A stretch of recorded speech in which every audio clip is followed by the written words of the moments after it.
that means you're going to have to go and get drink more water more often. And of course, as we know, the watering holes, as we've seen all the YouTube videos, and if you've been to Africa or any of the safari style countries, you'll notice there's also overjump degradation around the watering hole area. Guys, look out to the right hand side, we've got two rhinos. The one at the back there is called Cece. She's actually the larger by about 50 kilos. She's at 26, 50 kilos. And of course, her friend over there is Lataba, who's about 2600. They're both females.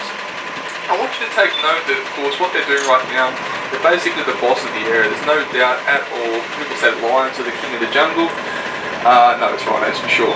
Because even though they're not, of course, a predator animal, they definitely own the place and have no natural predators of their own. So they're really quite unique in the way they operate.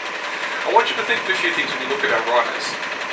Big animals, obviously. This one's about to have a poo, so Cece looks like she's about to have a poo. Tail's curled.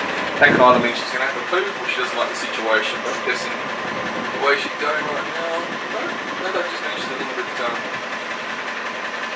tussled by us being, that's it, maybe she might turn around and have a poo and we'll rock it in the end. I mentioned that the rhinoceros poo in a minute for you, but one thing I noticed is that most females have a longer and thinner horn, but of course that's not all uniform for all of the rhinoceros.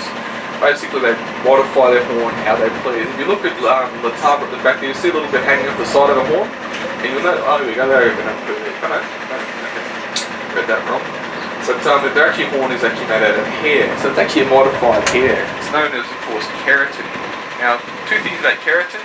Keratin you'll find in pretty much every single animal which has hair in the whole world, even of course certain whales, of course, filtering style mouths that have the hair, that's actually made out of keratin too. And this tells us two things. One, keratin occurs very, very often in the world, and two, well, we've all got a common ancestor. We've all got the same protein structure. There's a pretty good chance we've all got the a very common ancestor from recent and of course far times.